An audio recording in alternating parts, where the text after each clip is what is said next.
నమస్తే Kishore, welcome to express minute. తెలంగాణకు సంబంధించిన అప్డేట్స్ చూద్దాం. మెదక్ నర్సఖేడ్ వీధికి చెందిన రైతు చింతల సత్యనారాయణ చెట్టుకు ఊరేసుకుని ఆత్మహత్య చేసుకున్నాడు. వేసిన బోర్లలో నీరు పడకపోవడం, కౌలు అప్పులు చెల్లించే పరిస్థితి లేకపోవడంతో ఈ ఘాతుకానికి పాల్పడ్డాడని స్థానికులు చెబుతున్నారు.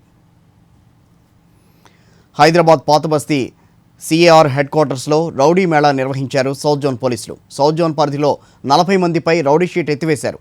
రౌడీ షీటర్లలో మార్పు తెచ్చేందుకు ప్రయత్నిస్తున్నట్టు చెప్పారు సౌత్ జోన్ పోలీసులు. కొడంగల్ ఎమ్మెల్యే రేవంత్ రెడ్డి సోదరుడు కృష్ణారెడ్డి గుండెపోటుతో మృతి చెందారు. హఠాత్తుగా కింద పడిపోవడంతో కల్వకుర్తిలోని ఓ ప్రైవేట్ హాస్పిటల్కు తరలించారు. ఆయన ఈసీజీ కోసం ల్యాబ్కు తీసుకెళ్లేలోగానే మృతి చెందారు కృష్ణారెడ్డి. ఆయన మృతితో కుటుంబంలో విషాద ఛాయలు అలుముకున్నాయి. ఖమ్మం జిల్లా కొత్తగూడెంలో విభిన్న రీతుల్లో కొలువైన గణనాథులు భక్తులను విశేషంగా ఆకట్టుకుంటున్నాయి. పెద్ద సంఖ్యలో హాజరైన భక్తులు పార్వతీ తనయుడికి పూజలు చేస్తున్నారు.